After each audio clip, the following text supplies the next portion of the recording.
sanamu za kuchoma za miungu yao zikateni, na jina lao lifutilieni mbali na mahali hapo, wala msimfanyie hivyo Bwana Mungu wenu. Lakini mahali atakapopachagua Bwana Mungu wenu katika kabila zenu zote, apaweke jina lake, maana ni makao yake, elekezeni nyuso zenu hapa, nawe uende huko. Pelekeni huko sadaka zenu za kuteketezwa na dhabihu zenu na zaka zenu na sadaka ya kuinuliwa ya mikono yenu na nadhiri zenu na sadaka za hiari na wazaliwa wa kwanza wa makundi yenu ya ng'ombe na ya kondoo. Amen. Unganisha kabla tulia vizuri Samueli wa kwanza. Unaweza kusoma kuanzia mstari wa kwanza mpaka wa 20, lakini nitasoma mstari mchache kuanzia wa 9. Samueli wa kwanza sura ya kwanza. Utapata neema utasoma ile sura yote na mstari 28. Lakini sisi tutasoma michache kuanzia wa 9. Kuanzia wa 9 kuishia wa 10. Ukipata nafasi utasoma sura yote kuijua hii familia. Mstari wa 9 mpaka wa 10 naomba ufungue, tutasoma kwa pamoja pia. Umefika mtumishi wa Bwana? Umefika? Amen. Na Samueli wa kwanza sura ya kwanza, ukipata neema soma kuanzia sura ya kwanza mpaka 28, mstari wa kwanza mpaka 28. Ila hapa tutasoma mstari wa 9 na wa 10, nasi tusome katika jina la Yesu. Ndipo Hana akainuka walipokwisha kula na kunywa huko Shilo, naye Eli kuhani alikuwa kaketi kitini pake penye mlimo ya hekalu la Bwana. Naye huyo mwanamke alikuwa na uchungu rohoni mwake, akamwomba Bwana, akalia sana. Amen. Bwana Yesu asifiwe. Somo liko hivi. Ni maombi haya, maombi ya kumkumbusha, ya kukumbukwa na Bwana. Kama unaandika, maombi ya kukumbukwa na Bwana na kurejeshewa nafasi, kibali na hatima zilizokuwa zimeibiwa na adui au kuchafuliwa. Kwenye kumbukumbu ya Torati anatuambia hivi, kwenye kumbukumbu ya Torati Mungu anampa maagizo Musa. Amewatoa, tunafahamu wana wa Israeli walitoka wapi. Amewatoa nchi ya Misri, wanaelekea Kanani. Mungu anawapa maelekezo ya kuelekea Kanani, kwenye nchi ya maziwa na asali, kama tulivyosoma somo la kwanza. Mstari wa kwanza anasema, hizi ndizo amri na hukumu mtakazozifanya mkiingia kuimiliki ile nchi. Hakikisheni mahali pote ambapo pana miungu inaabudiwa, maana kila mahali penye ibada pana madhabahu, na kila mahali penye madhabahu pana miungu, na kila mahali penye miungu pana sadaka. Amen. Amen. Mkiingia kwenye hiyo nchi, jambo la kwanza ninawapa amri na hukumu ya vitu mtakavyofanya. Neno amri ni maagizo, ni maelekezo. Yaani huwezi kutoa amri kama hauna mamlaka. Kweli siku hii. Yaani rais akisema neno litatekelezwa kwa sababu ana mamlaka. Amri yake ni sheria.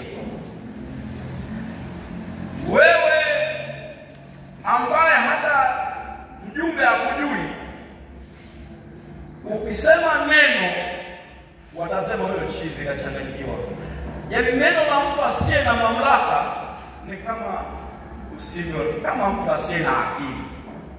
Kwa sababu unamtolea nani mamlaka? Unamtolea nani amri? Eti mama kwa sungura. Yaani usimame pale Bongo useme, kuanzia leo Bongo hii yote sitaki kuona mtu anakatisha hapa na kusikiliza. Mtu anakusikiliza. Lakini tumesema. Mtu yoyote mwenye amri anayo mamlaka. Amen. Amen. Lakini mtu yoyote anayeweza kutoa hukumu ni mwenye mamlaka pia. Mamlaka ukipewa una uwezo wa kusababisha jambo ambalo halijawa likawa. Huwa na wasiliana sasa kwa mamlaka niliyopewa. Nimai kuzuia huko walikuwa wanasoma kina Swela wanapopata degree. Wanasema kwa mamlaka niliyopewa ninakutunukia. Nasikiaga shahada ya uzamivu. Kama akishasema hivyo tayari degree yako inajulikana duniani kote, ni mwenye mamlaka akasema. Bwana Yesu asifiwe sana. Soma alafu asiwepo mtu atakayesema kwa mamlaka niliyopewa hiyo degree yangu ni bure. Mpaka isithibitishwe. Na mwenye mamlaka ndiye anayethibitisha. Bwana Yesu asifiwe. Bwana Yesu asifiwe. Kwa Mungu ametupa sisi mamlaka. Ametupa amri. Ndio maana Yesu anasema nimewapa amri ya kukanyaga nge na nyoka. Sasa nifanye kukanyaga nge na nyoka wakati una amri. Utawakumbuka wale watoto wa Sekewa waliosema toka kwa jina la yule Yesu anayehukumiwa na Paulo, toka. Yale mapepo yakasimama kwanza, yakaangalia, yakamdharau. Kwa sababu hawaoni mamlaka. Mamlaka ni kivuli kinachomfunika mtu. Haleluya. Kimebeba utisho. Sasa hiyo Paulo tunamjua vizuri. Mamlaka yake tunaifahamu. Huyo Yesu huyo unayemsema, mziki wake haupimwi. Alikaaga kule chini siku 2 ya 3 akatoka akiwa mshindi. Tunamfahamu. Wewe kilichotokewa ni kulaumiwa. Kwa mtu yoyote mwenye mamlaka ana uwezo wa kufanya chochote kwa wakati wowote. Sio unanielewa maana kiwalani? Sio unanielewa mtumishi wa Bwana? Mwenye mamlaka aliyekuweka hapa akikwambia usimwache mwanamke mchawi kuishi, ua. Sio mwenye mamlaka anasema. Sasa wewe jifanye ule mamlaka hapo kwenda kumkemea mwanamke mchawi. Kuna mtu tuliwaisikia gaskini mtumishi hapa akajifanya sana. Hapa leo Yesu atahubiriwa. Wachawi watakiona. Alipotaka kuendelea, akaambia. Kuna kaganda. Nasikia watu wakasema ndege mwana. Ndege mwana. Kapigwa nzito. Usitangaze jambo kama hauna uhakika na mamlaka ulionayo. Kaa kimya. Kaa kimya. Mwenye mamlaka ndio anatupa neema ya kusimama madhabahuni hapa. Nafikiri mchungaji wetu Sofia aliwaambia hapa sasa. Mtu anasema wewe kila siku unampaka nani? Wewe kila siku nani? Akaandaa kinosi chake kwenda kwenye mazishi. Bahati mbaya kaika nosi kakaangukia kaburi. Jicho hilo mchungaji. Watumishi ukiwa na mamlaka una uwezo wa kufanya chochote. Amina. Amina. Amina. Na yoyote asiye na mamlaka hana uhakika wanachofanya. Kwa ukiona mtu atoe zaka hana mamlaka. Ukiona mtu atoe sadaka hana mamlaka. Yaani huyu Mungu tunayemwabudu hajajua nguvu yake. Huyu Mungu tunayemtumikia hajajua neema alionayo huyu Mungu. Kwa watu wakimwambia jamani, taweka na pambio hapa nzuri lile la vijana, tumemwona Angalia ana change huku kwa ndani anatafuta mia kwa Bwana na nia yake. Lakini mwenye mamlaka akiambiwa na yule aliyempa mamlaka fanya hiki, hasubiri kuulizwa na mtu. Ndio maana aliyerekebisha leo makocha hatukumwambia sisi, mwenye mamlaka akamwambia rekebisha makocha. Bwana Yesu asifiwe sana. Bwana Yesu asifiwe sana. Hivi mkuu wa mkoa yupi akiitwa na rais anaanza ratiba zangu haziko vizuri? Nani? Mimi mama ndio umefanya serikali. Bosi wako aliyekusidi, aliyekuelewa bwana. Hebu njoo. Kwa sasa niache kidogo. Yuko sasa Wakristo wengi Yesu ametupa mamlaka, lakini hatujaivaje mamlaka. Na ndio maana Mungu akituambia, jamani, leteni sadaka, leteni zaka, leteni dhabihu. Unajifikiria una mamlaka sehemu fulani. Kuna watu wana mamlaka kwenye mtegerefu ambao akikao kama tuko ngapi? 1 2 3 na meza ile. Wapi? Na huyo kijana, hebu msikilize nataka nini? Afudada leo umependeza sana. Kunywa bia mbili. Kwa hiyo sasa akaleta 2000. Alafu nani akakula? Kanyaga shetani. Kwa hiyo kama shetani amepata huruma ya kushambulia. Amina. Amina. Kwa Yesu akasema nimewapa amri na hukumu za kufanya nini? Vunjeni. Leo tutavunja kila madhabahu kwa sababu tunayo mamlaka ya Mungu aliye hai.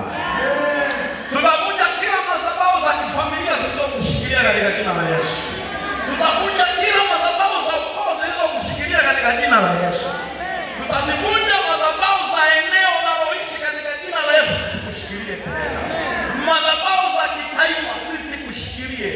Sisi tunamilikiwa na madhabahu ya Mungu aliye hai. Ambayo hiyo madhabahu ameketi mwana kondoo aliyechinjwa, aliyemwaga damu yake kwa ajili yetu, aliyenunua watu wa kila kabila kwa damu yake. Aliwanunua na Wasukuma, akawanunua na Wanyetusa, akawanunua na Wanyamwezi, akawanunua na Wasafa, akawafanya kuwa makuhani na wafalme, nao wanamiliki juu ya nchi. Ndio leo tunafanya hiyo kazi. Sema leo. Sema leo. Sema leo. Leo mwenye mamlaka usimwache adui aendelee kuchezea hatima yako. Usimwache adui aendelee kuiharibu nafasi yako. Kuna wengine wanatakiwa kuwa hapa. Kuna wengine hawatakiwa tuwe hapa. Kuna wengine hivi tulivyo sivyo tulivyotakiwa kuwa. Kwa sababu Biblia inasema sio sisi tuliomchagua, ila yeye alituchagua akatuweka tumzalie matunda. Kuna wengine hata matunda bado hakujaanza kuzaa. Lakini leo tunazitaka hatima zetu. Tunazitaka nafasi zetu. Tunazitaka kibali chetu. Popote tutakapokwenda twende na uwepo wa Bwana. Amina watumishi wa Bwana. Amina watumishi wa Mungu aliye hai. Amina mtumishi wa Mungu aliye hai. Kwa amri nimekuambia ni uwezo wa mamlaka kufanya jambo lolote na kutoa maagizo. Mwenye mamlaka anaweza akatoa maagizo, mwenye mamlaka anaweza akatoa maelekezo. Nataka hii barabara mpaka mwisho wa mwezi wa 4 taa zote zilizo mbovu ziwe zinawaka. Huyo ni mwenye mamlaka. Na zinawaka kweli. Usipofanya ndio inakuja neno hukumu sasa. Bwana Yesu asifiwe sana. Sasa hukumu inapotolewa, hukumu imebeba vitu viwili tu vikubwa. Hukumu imebeba haki. Amen. Hukumu imebeba nini watumishi? Haki. Sasa hiyo haki unapewa kulingana na unachostahili mama na swali. Haki ina vitu vingi. Haki na uhuru na adhabu. Kwa unaweza kupewa haki ya kuhukumiwa. Hiyo ni haki yako. Tunamkumbuka yule mwivi msalabani. Wakati mwenzake anamwambia, "Hivi wewe Yesu?" Yesu sasa kama angekuwa ni kijana wa sasa hivi anasema, yaani Yesu anazingua. Hivi na Yesu nikifanya mtu wa Mungu wewe. Hakusema maneno mazuri ndio maana anasema wewe unamtukana Bwana. Huyu hakustahili. Hii hukumu aliyopewa hii sio yake. Ila mimi na wewe tumestahili. Hii haki ya kupewa adhabu ni ya kwetu, wala sio ya mwingine. Akasema, Bwana unikumbuke. Unikumbuke. Sasa kuna wengine mnatumikia adhabu ambazo sio zenu. Bwana Yesu asifiwe. Kama Yesu alisema hati ya mashtaka alishaiondoa, akaikongomelea kwa mikogo. Sasa mikogo sijui mikogo ni Bwana sijui. Walimu mikogo nini? Walimu. Yaani ni kama vile kudai fulani hivi. Kudai au maringo. Yaani kama kulinga fulani hivi. Yaani Yesu alienda pale ile hati ya kumshtaki ile ambao Petro anasema ibilisi ni kama simba ungurumaye akizunguka ili akushtaki. Sasa umemwona nani? Sasa Yesu anaifuata ile hati. Anafuata kwa mikono. Sasa ndio umeona Bwana hata alikuwa analewa. Kwa hiyo lete msalaba umelipa hiyo. Afoka toka zake Bwana. Sasa kwa nini baba kwa maka analialia? Anatumikia adhabu kwa sio yake. Bwana Yesu asifiwe. Unatumikia adhabu sio yako. Na kwa kuwa hauna mtu wa kukusaidia, mwana sheria mzuri, umeendelea kuteseka hapo na mpaka kafikia hapo pengine. Lakini yuko mwana sheria mzuri aitwa Roho Mtakatifu, anayesema atatukumbusha yote na kutujulisha yote yanayokupasa kufanya. Haleluya. Haleluya. Mwanakiwala, unanielewa mtumishi wa Mungu? Unanielewa mtumishi wa Mungu aliye hai? Unanielewa mtumishi wa Mungu aliye hai? Tunataka tuende kwa Mungu tumwambie Bwana kila mahali palipokuwa pana ibada. Na Biblia inasema hivi, hapo palipokuwa pana ibada zinafanyika juu ya vilima virefu na juu ya vilima na kwenye miti mibichi na chini ya miti pana majina. Kwa kuna watu majina yetu yako kwenye madhabahu za kiukoo. Ukitaka kutoka sema sio utaratibu wa madhabahu. Ukitaka kusoma sema sio utaratibu wa madhabahu. Kuna watu wana utaratibu kwenye madhabahu yao, urithi wao ni pressure. Kwenye madhabahu zao urithi wao ni laana na kukataliwa. Yaani zile habari mbaya mbaya ni za kwao. Kwenye yale majina ya ule ukoo yameorodhesha mpaka jina la kwako. Yesu anasema, Mungu anasema, lifuteni hilo jina, liondoeni lisiwepo tena. Tutaondoa kila majina yaliyoandikwa na yaliyofukiwa kwenye makaburi katika jina la Yesu. Tutoke tukiwa hai kwa sababu tunaye Mungu anayeishi na kumiliki milele. Haleluya. Haleluya. Haleluya. Kwa yoyote aliyekushikilia au amekushikilia kwa uhalali, tunapeleka damu ya Yesu. Au amekushikilia kwa sababu ya madai, tunapeleka damu ya Yesu.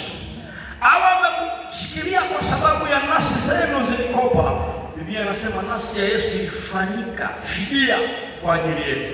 Tunaipeleka nafsi ya Yesu kufanyika fidia ili tumtumikie Mungu aliye hai. Amen. Amen, watumishi wa Bwana. Amen, mtumishi wa Mungu. Kwa haki utategemea umefanya nini. Haki yako ndipo itakapoamliwa. Upewe uhuru au upewe adhabu. Upewe kile unachostahili. Na sisi tunamtaka Mungu leo, ukishavunja hizo madhabahu, ukiona kwani kwa dalili moja hapo pia ya kuona una shida. Ukiona moyoni mwako husikii hukumu unapoiba zaka, ishara si nzuri. Ukiona moyoni mwako husikii hukumu usipotoa sadaka, ishara si nzuri. Yaani kuna mahali huko, kuna mahali moyo wako umekamatiliwa. Kwa sababu Biblia inasema ukishavunja hizo madhabahu, elekezeni nyuso zenu mahali atakapopachagua Bwana alipoliweka jina lake. Pelekeni huko sadaka za kuteketezwa.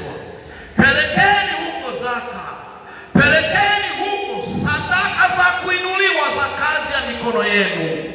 Pelekeni huko sadaka za nadhiri, pelekeni huko sadaka za hiari, pelekeni huko watoto wenu, wazaliwa wenu wa kwanza. Haleluya, haleluya.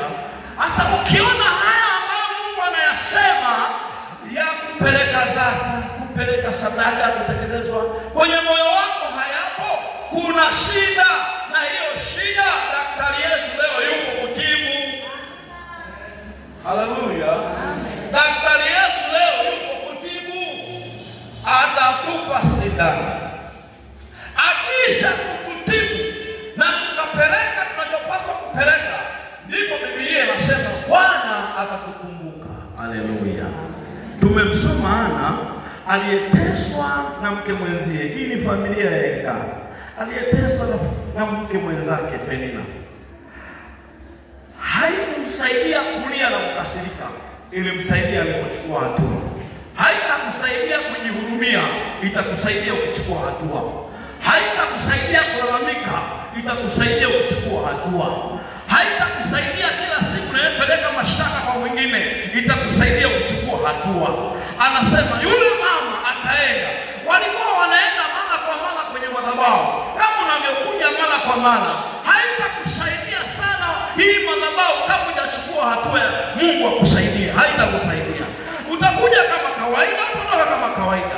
Hana alienda sana kwenye ile madhabahu, lakini siku aliyoenda nyingine hakuenda kama alivyoenda juzi. Akaenda akatoa sadaka yake. Alivyotoa sadaka yake, wengine wanakula, yeye akala kidogo, akaondoka, akaenda kwenye madhabahu. Biblia inasema akasema moyoni mwake kulikuwa na uchungu, akamimina moyo wake kwenye madhabahu ya Bwana. Haleluya. Akasema, Bwana, mimi ni mwanamke nisiye na mtoto, nateseka. Unataka kumimina wapi moyo kwa Bwana? Ni wapi ambapo pamekamata? Ni afya, ni uchumi, ni elimu, ni watoto. Wapeleke kwenye madhabahu ya Mungu anayetoa, asiyetoa kwa masimango, anayetoa kwa haki. Mungu akamwambia kupitia kinywa cha Elkana, akamwambia yule nabii kuhani, akasema, kwa kuwa umemimina moyo wako, Mungu akupe haja ya moyo wako. Leo Mungu akupe haja ya moyo wako. Kwa kuwa umemimina moyo huu kwa Bwana, Mungu akupe haja ya moyo wako, ili Bwana atimize neno lake. Mstari wa 19 wa hiyo Samueli, walivyorudi nyumbani, Biblia inasema Bwana akamkumbuka Hana, akapata mimba, akazaliwa Samueli. Tuna kina Samueli wako ulimwengu walio bado hawajazaliwa. Mama wa kuwazaa ni mimi, mama wa kuwazaa ni wewe. Haleluya, mwana kiwalani. Haleluya, mtumishi wa Bwana. Kuna Samueli la kiwanda chako hakijazaliwa. Kuna Samueli wa nyumba yako haijazaliwa. Kuna Samueli wa mume wako hajazaliwa. Kuna Samueli wa watoto wako hajazaliwa. Madhabahu hii Mungu atakupa Samueli wako. Kupitia madhabahu hii Mungu atakupa Samueli wako. Kupitia madhabahu hii Mungu atakupa Samueli wako. Kuna Samueli wa afya yako, Mungu atakupa Samueli wako. Utaondoka na Samueli wako, Bwana atakukumbuka. Haleluya. Amen. Nataka kuomba leo, wewe ambaye utakuwa na haraka sana. Tunataka kuomba, hatutaki kuingiza neno lako. Amina. Amina. Amina. Amina. Tunataka kuomba. Tutaomba maombi kadhaa, na mwisho madhabahu itatoa baraka. Madhabahu itatoa neno la baraka. Amina. Tulipokuwa tunaanza sikukuu ya wakili, mtumishi wa Mungu, mwenyekiti mstaafu Msomba, sisi kama bado mnakumbuka, mimi nalikumbuka, akasema neno ninalowaachia Isaya 48:17, Bwana atawafundisha namna ya kupata faida. Hakuna hasara mwaka huu Kiwalani. Hakuna hasara mwaka huu mama Kiwalani. Ukitaka hasara ni wewe. Lakini madhabahu ilianza kutamka, Bwana atakufundisha namna ya kupata faida. Hakuna anayependa hasara. Hayupo. Yupo mchumbi. Watu wote tunapenda faida. Amen. Amen. Hilo ndio neno ambalo liliachiwa siku ile ya madhabahu ya sikukuu ya uwakili. Bwana ni madhabahu ya mavuno. Alikuwa siku ya mavuno ya mavuno. Kwamba Bwana atakufundisha. Jambo la kwanza tutakaloomba ni kuvunja na kubomoa kila aina ya madhabahu. Nasema hivi, kama unaweza kuandika ili niombe utangangana nalo. Ngangana nalo nyumbani. Vunja kila madhabahu. Vunja kila madhabahu. Ombi hilo la kwanza, vunja na kubomoa kila aina ya madhabahu za kifamilia, za kiukoo, za kieneo, kimkoa, kitaifa na mahali popote Mungu atakapokusukuma ambapo hiyo madhabahu inahusiana na wewe. Peleka moto wa Yesu kubomoa hizo madhabahu. Haleluya. Ombi la pili, tutaomba neema ya Mungu sawasawa na maelekezo ya Mungu kuijenga madhabahu ya Mungu aliye hai. Kujenga madhabahu ya Mungu aliye hai. Mtumishi wa Mungu anaitwa Elia, walivyokuwa wameshindana na wale wachawi juu ya sadaka, na ni Mungu yupi anayejibu? Maana sadaka hizo zote zinazotolewa ziwe kusibu ziwe huku, anayechukua ni huyo Mungu anayepewa. Ndio maana wale jamaa walipoambiwa mtasitafuta mpaka lini katika mawazo mawili, hawakumjibu. Lakini alipowaambia sasa kufanya hivi, Mungu atakayejibu kwa moto ndiye huyo Mungu. Tuchukue sadaka. Wewe chukua sadaka na mimi nichukue sadaka, tukaitekeleze kwa Bwana. Na wao waliwahi kumuona Mungu wao akijibu. Wale waliotoa watoto wakiwa maskini, sasa hivi wana hela. Ukasema yule Mungu wao hajajibu. Hajibu. Wale walioua mama zao sasa hivi wanatembelea VX, Mungu wao amejibu. Wao walikuwa na uhakika na huyo Mungu kama anajibu. Waliotoa kwa sababu na Mungu yuko pale, kuna mtu anataka kujenga madhabahu na kutoa sadaka, anaitwa Elia. Mungu wao hakushuka. Anasema akaijenga madhabahu sawasawa na maelekezo aliyopewa na Bwana kwa mawe 12 ya wana wa Israeli. Kwa jambo la pili ni kujenga madhabahu ya Mungu sawasawa na maelekezo ya Mungu. Amen. Amina. Kujenga madhabahu ya Mungu sawasawa na maelekezo ya Mungu.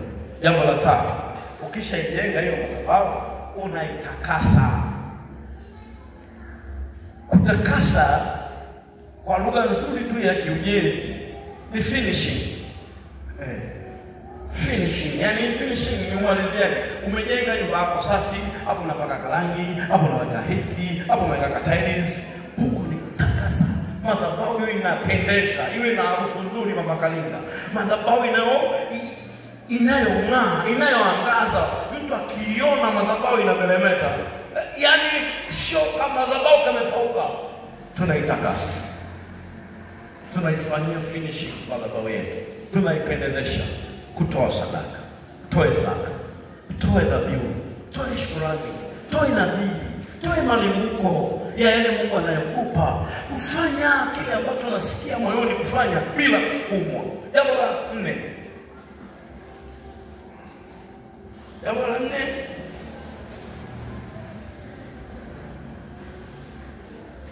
Jambo la 4,